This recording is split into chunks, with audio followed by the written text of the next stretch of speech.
বাংলাদেশে পুলিশকে র্যাবকে এখন জনগণ ভয় পায় না, গণেই না বলতে গেলে পুলিশকে এখন মানুষ গণেই না। রাফিকার, আপনি ওই বিষয়টা শেষ করলে আমি একটু নেওয়ালের কাছে যাব। জি ধন্যবাদ। তো আমি যেটা বলছিলাম যে দেখেন, সাবের মান্নান ফেসিবাদের দোসর, তাদেরকে বলা হচ্ছে যে আওয়ামী লীগের ক্লিন ইমেজে যারা রয়েছে তাদের মধ্যে তারা অন্যতম। তো আমার কথা হলো, যারা আওয়ামী লীগ করেছে তারা কয়জন ক্লিন ইমেজের? তারা যদি আসলেই ভালো মানুষ হইতো তাহলে আওয়ামী লীগ করতো না। কারণ আওয়ামী লীগ এত মানুষকে গুম করেছে, খুন করেছে, এত মানুষ নিপীড়নের নির্যাতনের শিকার হয়েছে, আয়নাঘর বানিয়েছে। তো সেই আওয়ামী লীগ যারা করেছে এরা ভালো মানুষ হতে পারে না, আমি বিশ্বাস করি না। এবং তারা শতভাগ মানুষ না, যারা ডিসিশন মেকিং এ উচ্চ পর্যায়ে ছিল, আপনি কর্মীর কথা বাদ দেন, সমর্থকের কথা বাদ দেন, কিন্তু এই যে রাজনৈতিক সচিব ছিল, হাসিনা যখন গুম করতেছে, খুন করতেছে, সেই সময় হাসিনার রাজনৈতিক সচিব ছিল সাবের হোসেন চৌধুরী। এক, দ্বিতীয়ত এই মিনিস্ট্রির হাসিনার মন্ত্রণালয়ের পরিকল্পনা মন্ত্রী ছিল মান্নান। তার মানে কি? তার মানে হাসিনার গুম খুনের পরিকল্পনার অংশীদার সাবের মান্নানরা। সেই মান্নানদেরকে এই সরকার জামিন দিয়েছে, এই সরকারের উপদেষ্টারা সরাসরি আদালতে হস্তক্ষেপ করে জামিন দিয়েছে। তারপরে দেখেন, আওয়ামী লীগের সম্পদ কারা পাহারা দিচ্ছে? নিশ্চয়ই আপনি সেই ইনকলাবের সংবাদ দেখেছেন, একজন নারী উপদেষ্টার স্বামী নসরুল হামিদ বিপুর লুটেরার সম্পদ পাহারা দিচ্ছে, তার সমস্ত প্রতিষ্ঠান এখন কিন্তু সে চালাচ্ছে, গণমাধ্যমে খবর এসেছে। এরপরে দেখেন, আওয়ামী লীগের মালিকরা, মানে আওয়ামী লীগের ব্যবসায়ী মাফিয়া যারা ছিল, এদেরকে আমি বলি আওয়ামী লীগের মালিক, এরা কিন্তু আওয়ামী লীগকে টিকিয়ে রেখেছিল। এরা কি বলেছিল? হাসিনার সাথে জান্নাতে যেতে রাজি, জাহান্নামে যেতেও রাজি, আপা আপনি যেখানে আমরা আছি সেখানে। তো সেই জিকির করা লোকদের কয়জনের বিচার হয়েছে? সেই ব্যবসায়ী গোষ্ঠীর কাছ থেকে এখন মালপানি কারা নিচ্ছে? ওই সময় আওয়ামী লীগ নিয়েছে, হাসিনা নিয়েছে, এখন কারা নিচ্ছে তদন্ত করেন।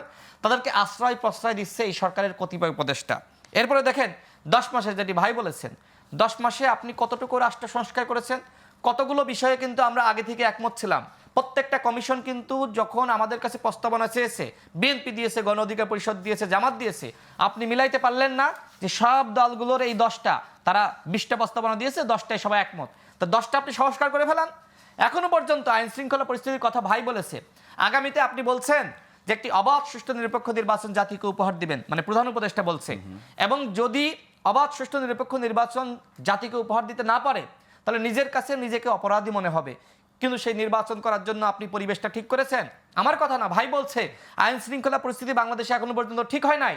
কারণ সরকার যদি ফেব্রুয়ারির সামনে এসে বলে যে বাংলাদেশে এখনো পর্যন্ত পুলিশ ফাংশন করতেছে না, আইন শৃঙ্খলা পরিস্থিতি ঠিক নাই, নির্বাচন দিতে পারবো না, তখন কি করবেন?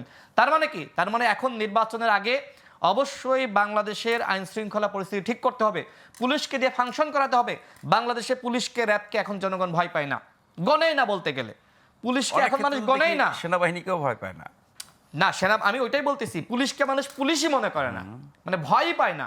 একমাত্র সেনাবাহিনী মাঠ পর্যায়ে থাকার কারণে এখন কিছুটা মানুষ ভয় পাচ্ছে। কিন্তু কথা হলো যে সেনাবাহিনীকে আপনি যদি এইভাবে সারাক্ষণ মাঠ পর্যায়ে রেখে দেন, সেনাবাহিনী বিতর্কিত হবে। আমরা ভুলে যাইনি সেই নারায়ণগঞ্জের 7 খুনের ঘটনা, সেখানে কিন্তু র্যাবের মধ্যে যারা মেজর ছিল, কর্নেল ছিল, তারাও কিন্তু জড়িত ছিল। যতদিন আপনি যত বেশি সময় সেনাবাহিনীকে আপনি এইভাবে ব্যারাকের বাইরে রাখবেন, সেনাবাহিনীর উপর মানুষের আস্থা বিশ্বাস তত কমবে। সেনাবাহিনী এইভাবে ফিল্ড ওয়ার্ক করার জন্য না। সেনাবাহিনী তো বারবার বলছে যে তারা ব্যারাকে ফিরে যেতে চায়। হ্যাঁ, তো ফিরিয়ে আপনি দেওয়ার জন্য তো সেই ধরনের পরিবেশ আপনাকে তৈরি করতে হবে। আপনি যত বেশি সময় সেনাবাহিনীকে এইভাবে মাঠ পর্যায়ে রাখবেন, সেনাবাহিনী তত বেশি বিতর্কিত হবে। এখনই দেখেন, বিভিন্ন জায়গায় যখন কাউকে তুলে নিয়ে যাচ্ছে, আমি নিজে একটা ঘটনা বলি, আমার সাতক্ষীরা জেলা যুব অধিকার পরিষদের একজন নেতাকে, মানে পারিবারিক বিষয়কে কেন্দ্র করে সেনাবাহিনীর কয়েকজন ব্যক্তি এমন পিটাইছে, মানে বলার মতো না। পরে আমি ঘটনা তদন্ত করলাম, তার কোনো দোষ নাই। তার অপরাধ কি? যে পাশের বাড়ির একজনকে এসে সেনাবাহিনী ধরে নিয়ে যাচ্ছে এবং মারতেছে। তো মানে যৌথ বাহিনী, সেনাবাহিনী আসছে। তো এরপরে সে যে জাস্ট বলছে যে তার বাবুটা কাঁদতেছে, বাচ্চার সামনে এইভাবে মারতেছেন, এই তার অপরাধ। এই অপরাধে তাকে এমনভাবে নির্যাতন করেছে, আমি পরবর্তীতে সেনাবাহিনীর ঊর্ধ্বতন কর্মকর্তাদের সেই ভিডিও পাঠিয়েছি। এরপরে তারা তাৎক্ষণিক ব্যবস্থা গ্রহণ করেছে। দেখেন, সেনাবাহিনীর মনে করেন যে আপার লেভেলে যারা আছে তারা ভালো চায়, কোনো সমস্যা নাই। কিন্তু সেনাবাহিনীর যে এত সদস্য, সবাই কি আপনার জনমানুষের কণ্ঠস্বর হয়ে কাজ করবে? কিছু ব্যক্তি পরিকল্পিতভাবে সেনাবাহিনীকে বিতর্কিত করার জন্য কাজ করবে। হাসিনা এই যে 17 বছর ধরে সকল প্রতিষ্ঠান ধ্বংস করেছে, সেনাবাহিনীকে বিতর্কিত করে নাই। দেখেন, 18 সালের নির্বাচনে সেনাবাহিনীকে মাঠে নামালো, আর সেই সেনাবাহিনী ভোট কেন্দ্র পাহারা দিল। তাদের উপস্থিতিতে চুরি হয়েছে, ডাকাতি হয়েছে। বড় বড় আর্মির কর্মকর্তারা বলেছে, তখনকার সেনাপ্রধান আমি 30 সেকেন্ডে শেষ করি, বলেছেন যে তখনকার আর্মির কর্মকর্তারা বলেছে চোখ আছে দেখবা, কান আছে শুনবা, কোনো প্রতিবাদ করবা না। কিন্তু তখনকার এইভাবে সেনাবাহিনীকে আজকে হাসিনা মেরুদণ্ড ভেঙে দেওয়ার পায়তারা করেছিল। পরবর্তীতে সেনাবাহিনী ঘুরে দাঁড়িয়েছে 2024 সালে।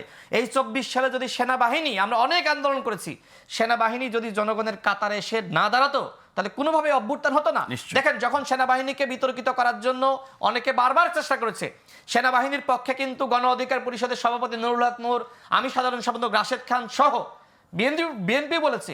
কিন্তু আমরা যেভাবে ভূমিকা রেখেছি, এখন আমরা এটিও বলছি, এই সেনাবাহিনীকে যদি দীর্ঘ সময় মাঠ পর্যায়ে রাখেন, যেটি কিন্তু আমার কথা না, সেনাপ্রধান নিজেই বলেছে যে যদি এইভাবে লাগাতার তাদেরকে, আমার বাহিনীকে রাখেন, তারা কিন্তু বিতর্কিত হবে।